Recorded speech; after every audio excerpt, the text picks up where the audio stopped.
service we are working on. Then we'll show you a quick demo of our solution which we have built. Then we'll look at what kind of an algorithm have we designed to generate this enterprise level code. We will then look into some sample prompts which Mehul will take us through to show that how we have designed these prompts to actually generate the kind of a code that we generated. We will look at overall process flow for the entire plan of building, generating and working with this code. And last but not the least, just code generation is not enough. We all understand there are so many accountability, product standards, security. There are a lot more that goes into have a productive ready code. How are we planning to take care of it? That's what in finally we will look at it. So who are we? We are from, so we have a service called Document and Reporting Compliance Service. This is basically a SaaS-based BTP service. We have around 390 plus customers, and our core feature of this service is to generate legal reports. Now, what are legal reports? They are structured reports where the format, the final format, how a report has to be generated, it has to be generated is given by some legal authority or someone. Today, how are we generating this? So whenever we get a requirement, we write CDS views or calculation views in our HANA to basically massage the data between different tables to aggregate it. Once that is done, then we write for generating the report, we write either Java or Node.js code on BTP to query this calculation view and then map it to the target format to which we have to generate the report for. In between the source to target, if any kind of a transformation has to be done for that data, that specific logic is also written within that code. But as you could imagine, such kind of coding is very repetitive, where 70 to 80% of the code is similar and only niche logic is required in each of the report. Globally, there are thousands of legal reports, and if we just keep now coding it manually, we will not be able to give so many reports, which is what a customer is looking for. And hence we thought of building an LLM based solution to automate this process, to be able to use LLM to generate this kind of a code which is repetitive in nature. Now I will hand it over to Mehul, who will show us a quick demo of the kind of solution that we have built. Over to you, Mehul. Thank you, Shruti. Hello, everyone. So I'll be just taking you through the demo of the solution that we have built. So first of all, to get the understanding, I'll just show you the type of report that we are dealing with. This is an example of a legal report. So this is an Excel file. Here we have certain number of sheets, and in each sheet there will be certain number of tables. And the data for these tables could be coming directly from the database, or it could be forming after certain transformations or calculations, and some certain logic is applied to get this data. So now let's go to the demo. So to demonstrate our code generation framework, we have built this application. So to demonstrate our code generation framework, we have built this application, and using this application, we will be generating some code using which we will be enabling a report. Let's start. So this is the first screen in which we will be entering the basic details about the report, like the report name and the description of the report.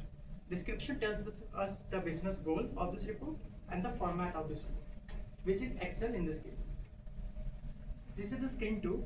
Here, for each of the sheet of the Excel, we will be providing the details, like the sheet name, description of that particular sheet, and we will also be uploading the target schema of that particular sheet. So for this example, we have 2 sheets, and we have provided the information for each of the sheets. Now we can click on propose mapping. So what it does is, it tries to find the most similar database object by which these sheets can be filled. A mapping has been proposed. Here we can see from which data source field of which data source these target fields can be filled. User can either approve this mapping or edit these mappings. Once we have approved the mappings, we can finally generate the code. Our code generation was successful. Now the user has an option to verify the code. He can review the code with this review button. So he will be able to see all the required functions are generated, from fetching the data to transforming the data to generating an Excel report. and it's specific to our requirement. Now, along with the code, user can also see the summary of the report, which tells us three basic questions. Where is the data coming from? What is happening with this data? And how is the data finally getting exposed?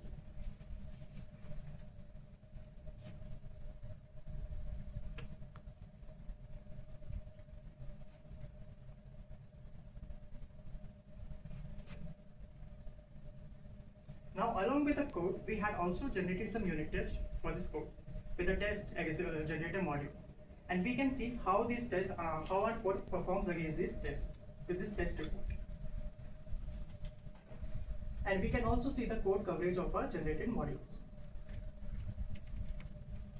Once the user is satisfied that the code is fine, we can finally execute it.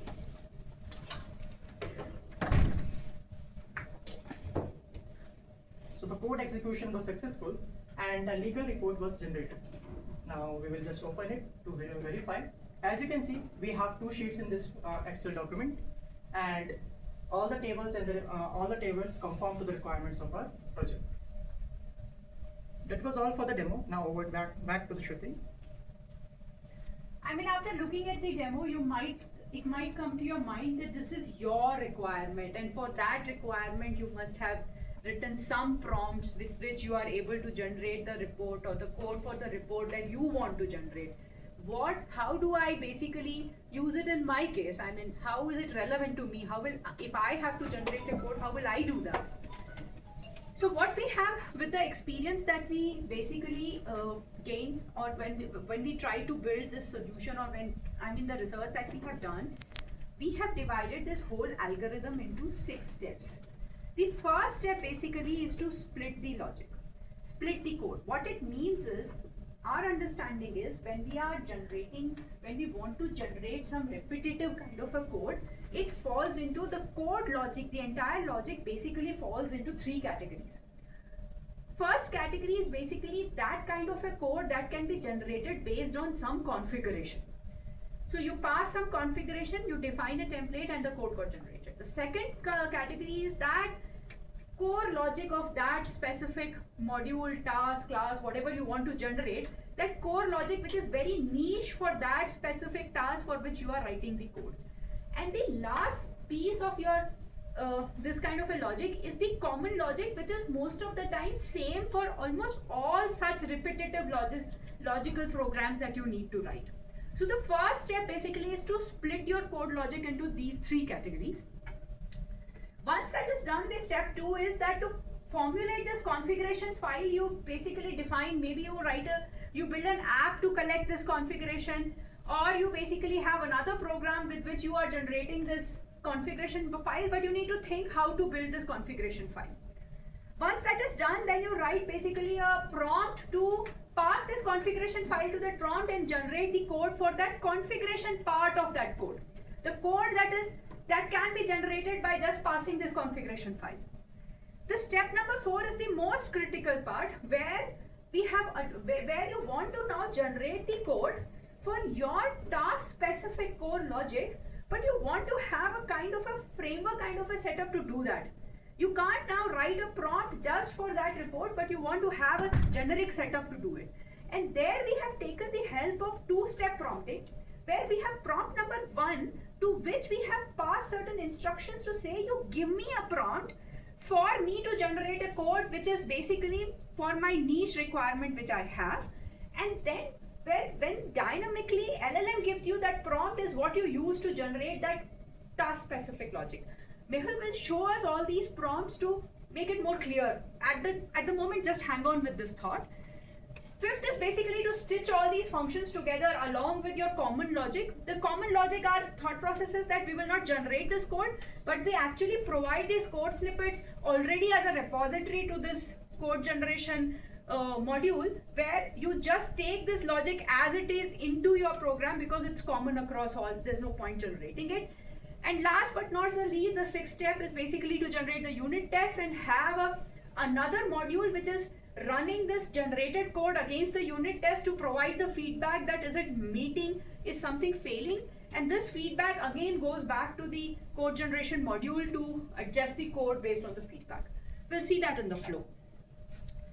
So how did we adopt this 6-step principle into our report enablement? For us, the data fetching part was the configuration kind of a code where you pass a config file and based on that I am fetching the data. So the data fetch part was the select statements and all were in the category of configuration. The mapping logic where I have to put some kind of a transformation was my task specific logic for which I needed the code. And lastly, the Excel generation, whether it's a PDF generation, XML generation, for us these was common logic which if I want to generate an Excel, there's a fixed kind of a code that goes in. And here we did not generate it, we had a pre-developed code which we just injected it. Now, for gathering the configuration, as Mehul showed, we have an app because it was user-paid input based on which the configuration file has to be prepared. So that's what we had an app, but based on other requirements that could be done. To generate task-specific code and config-specific code, we have hardened prompts. We will see those prompts. And then finally, we have a prompt which stitches things together, builds an API on top of it, consumes this pre-built code, etc. And then, of course, unit test generation and execution. Now over to Mehul, who would take us through these prompts and see how the code got generated using these prompts. Thank you, Shruti. So as explained by Shruti, we have 3 types of code generation tasks. And first of these is configuration-based generation. So these are the type of tasks that can be, for the code for which can be generated based on some configurations. So configuration could look something like this. For example, we want to fetch the data from a database. So the configuration file would be a DB metadata file. So this is a table function. So for this table function, it tells how many columns are present, what are the input columns, what are the output columns, and data types of these columns. So using this DB metadata file, we will be generating the code for fetching the data from this DB. So this is the prompt template that we had used. So basically, we asked the LLM to generate a function by the name of getData from DB, and we provide it with the metadata file. And we specify the logic that it has to follow. First of all, it has to establish a connection with the database using the DB credentials file, which is already present in the environment. Once the connection is established, it has to form a SQL query based on the metadata that we have provided it. Once we have got this SQL, we just have to execute this SQL and return the result. So we have specified the exact order of steps that it needs to follow based on the configurations and the metadata file that we provided. So this is the result, the generated code that we got. We have got this function of getData from DB, and it extracts relevant information from our credentials file, forms a connection. It generated a dynamically created select statement, executes this statement, and returns the result.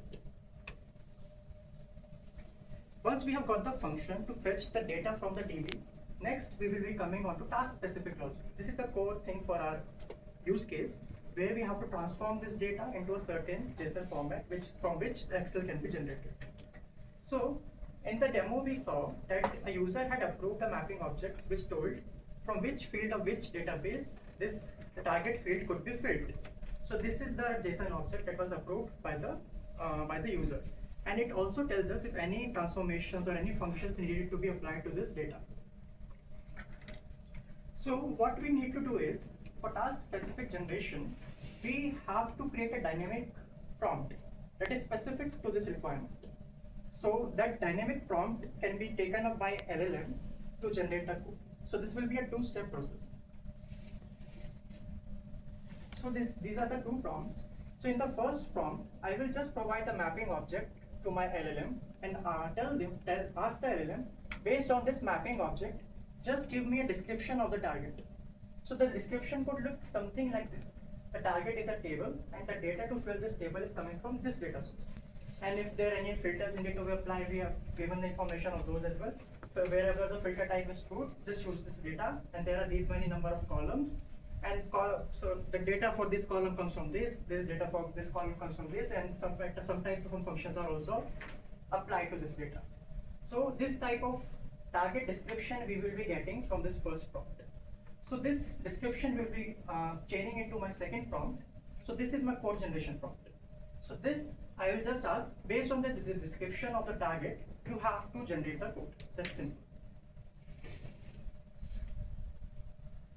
So this is the kind of code that we got generated with this two-step process. First, here we got the generate JSON function. It will just fetch the data from my already generated get data function.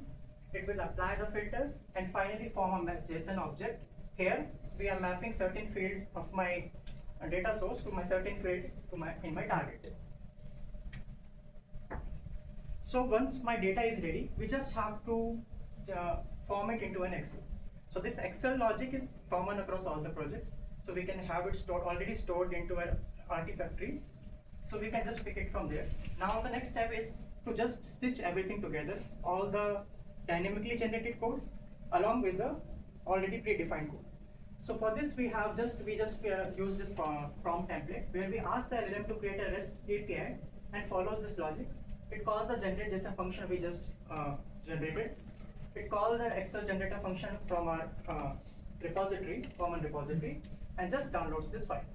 And we will assume if any other functions or any functions that it needs for these operations are already present in the environment.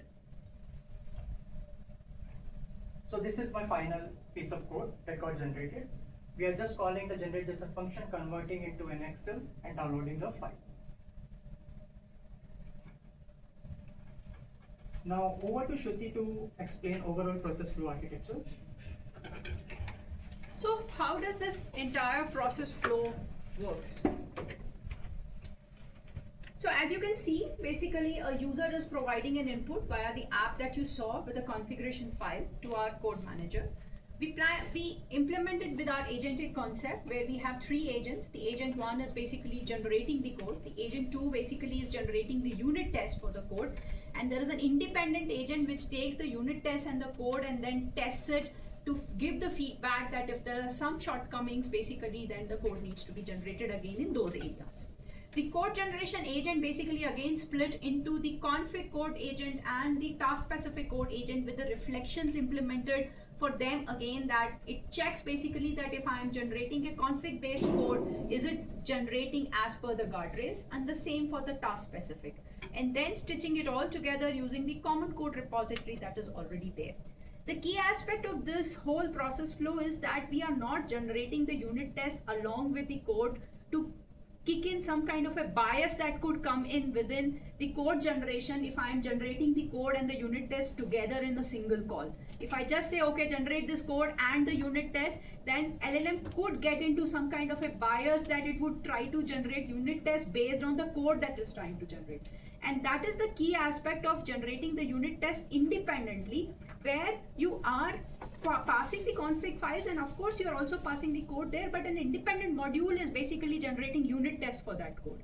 And last but not the least, there is again an independent module which is now testing the code against the unit test to give the feedback back to the code generation agent.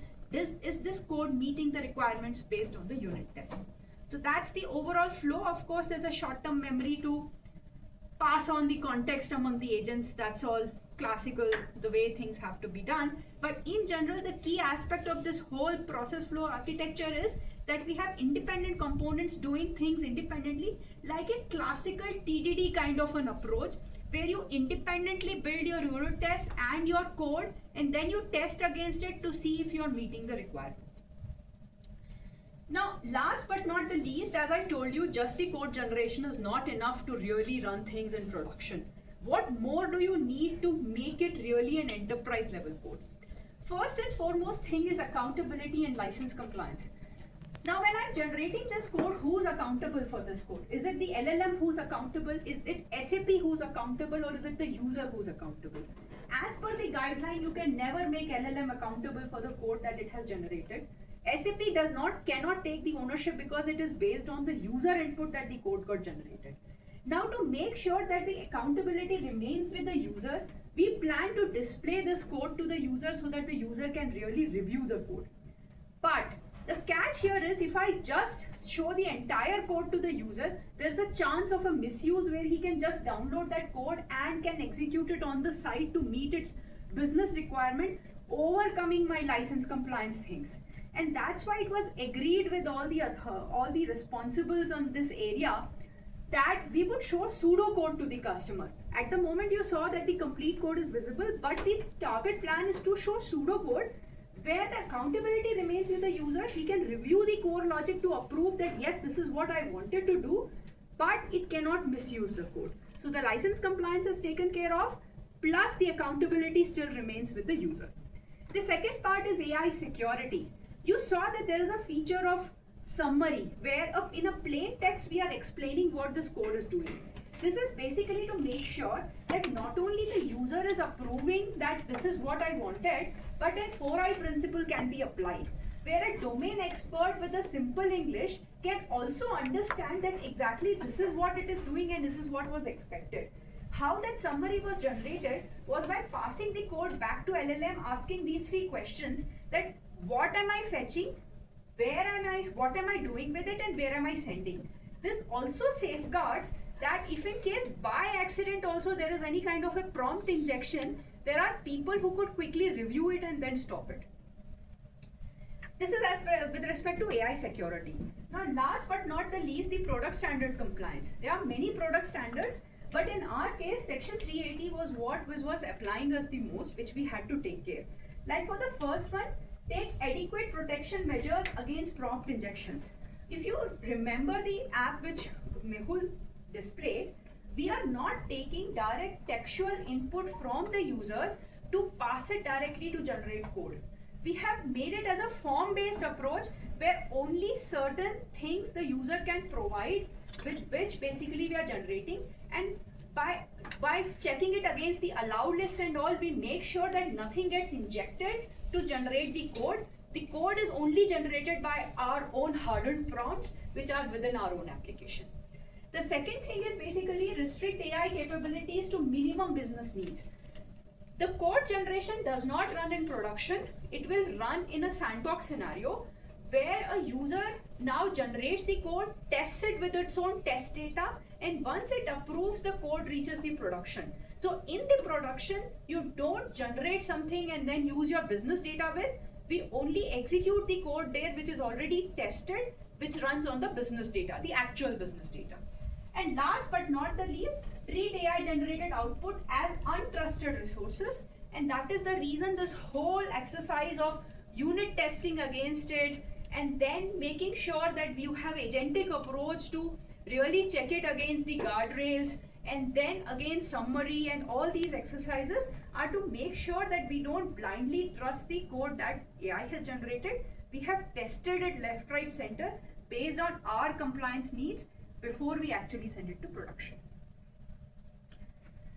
So this is all we wanted to present. Now we are open for questions.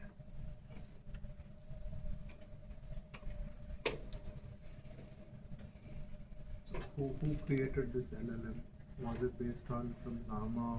Yes, we used GPT-4 here, but we are still researching on some more code specialized smaller models. GPT-4 is slow, but it did give us very stable response again and again.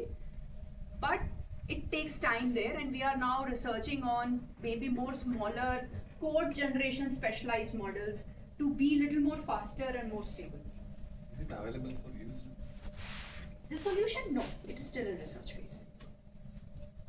This will be applicable for everyone. Like, will we push to use this?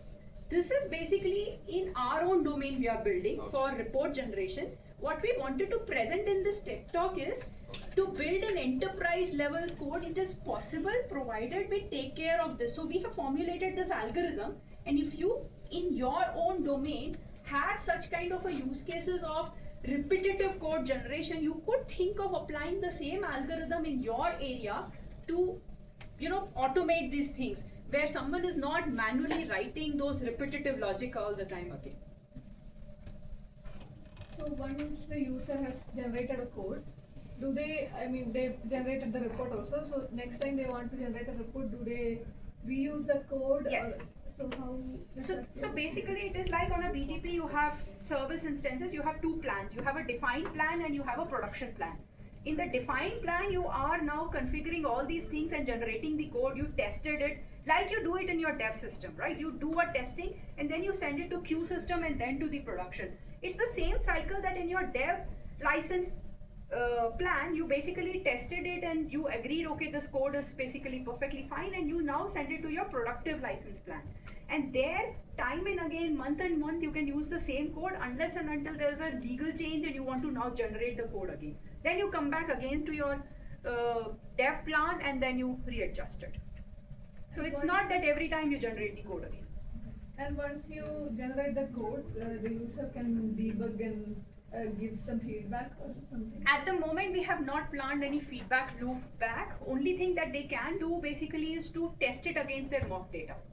And that if it is wrong, we believe that it's not the code that is wrong, they might have done some mistake in the configuration.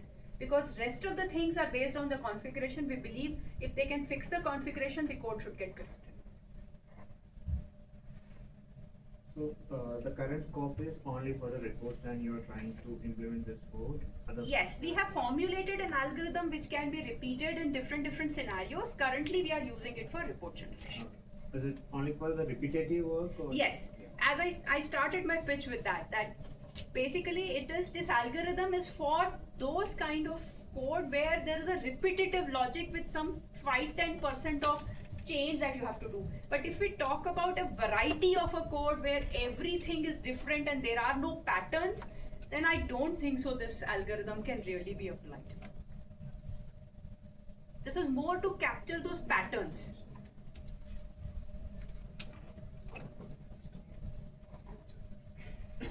I guess there are no more questions then. Thanks for joining. Thank you.